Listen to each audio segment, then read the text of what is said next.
Good evening, Waterloo. Sorry, this is sounding venereal in here. Some audience participation to warm up the crowd, so before I do a piece from this book, I'm so proud of, thank you Rough Trade for everything, before I read from that, some audience participation please to warm up this crowd a little more. Can I get an amen? Amen! An amen! Amen! Amen! For the first minute of this set, I am Pastor Okwonga. We're going to have some audience participation. We are going to pray to the one God that truly matters in this audience, the God of technology. Can all of those have a smartphone, please put it between their palms and bow their heads in reverence and repeat after me, the Lord's I prayer. Please repeat after me. Our Father, who art in Windows 7, hallowed be thy name. Forgive us our drunken text messages as we forgive those exes who send drunken text messages against us. Lead us not into offline conversation, but deliver us from hanging out with people. Let us only chat through apps, and let us speak not in tongues, but tweets. For thine is the kingdom,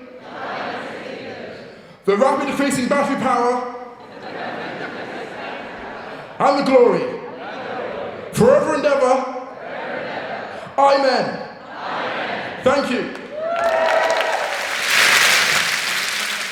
This is a guide. How many people here been to Berlin? Hands up who's been to Berlin. Wow, some Berlin fans. Do a whoop if you'd like to go to Berlin. Wonderful, okay, so this is a guide that brings together both those interests, those vices. Cake and Berlin, it's called How to Eat Cake in Berlin.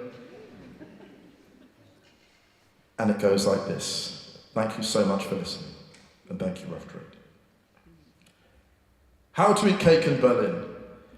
The best time to eat cake in Berlin is a weekday afternoon. Say 2 p.m. on a Thursday. You can't do it much earlier because you won't have earned it. You have to get the timing just right. If you get to the cafe for 3 p.m, then when you finish, you will emerge into a swarm of angry and homeward bound commuters. The best place to eat cake, well, that varies. It depends what you are looking for. If you want to go somewhere where you can pass out after the arrival of the sugar rush, then there is that quiet spot in your neighbourhood, the one where the atmosphere is almost supernaturally gentle, where, even when it was full and busy one evening, you were still able to write an entire short story without being distracted. That's the same cafe which has a dog who seems to spend 95% of his time in a state of hibernation, slumped on a shelf just behind the bar, and who only wakes up when another dog enters his realm. Then, he is almost on his hind legs with fury, and won't stop roaring until the door closes behind the startled and rapidly retreating invader. That is also the same cafe where the toddler babbles at you in Spanish and tries to impress you by holding up a series of nearby objects, waiting until you nod in approval before presenting a new one, a salt shaker, a menu, a sugar bowl. You are always impressed. This place is as tranquil as your first girlfriend's bedroom at university, and when you fall asleep here, no one nudges you awake.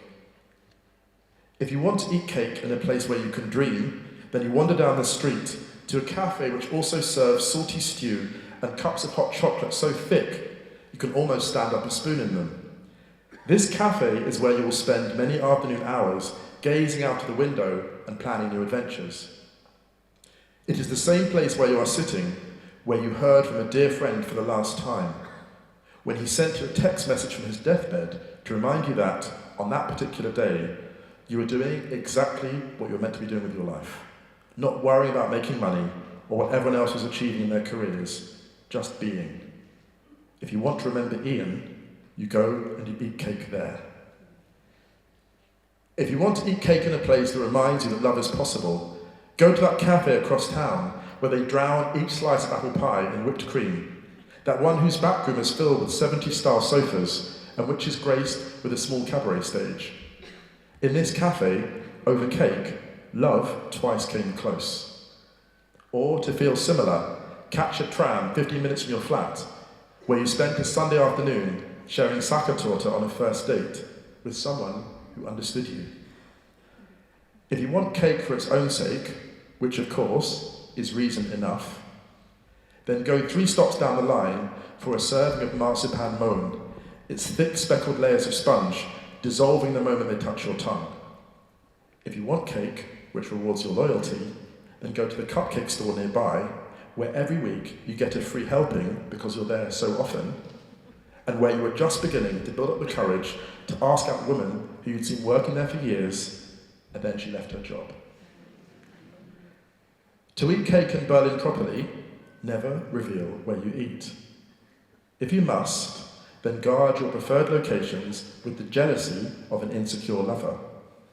If you are feeling a little more generous, then leave hints as to where you've been eating, perhaps the odd photo on social media, so that the keenest detectives among your friends can figure it out. As ridiculous as it seems, not only to you, but eventually to your dentist, cake has become your sanctuary. It is your ritual. Each year, after you've completed your tax return, you catch the underground train to Mitte, and you mark the occasion with a dessert that costs no more than €4, a restrained way to celebrate yet another 12 months as a freelancer. Cake punctuates your artistic career. Each mouthful is a milestone. Whilst the town of Berlin offers many escapes, many vices, yours is icing.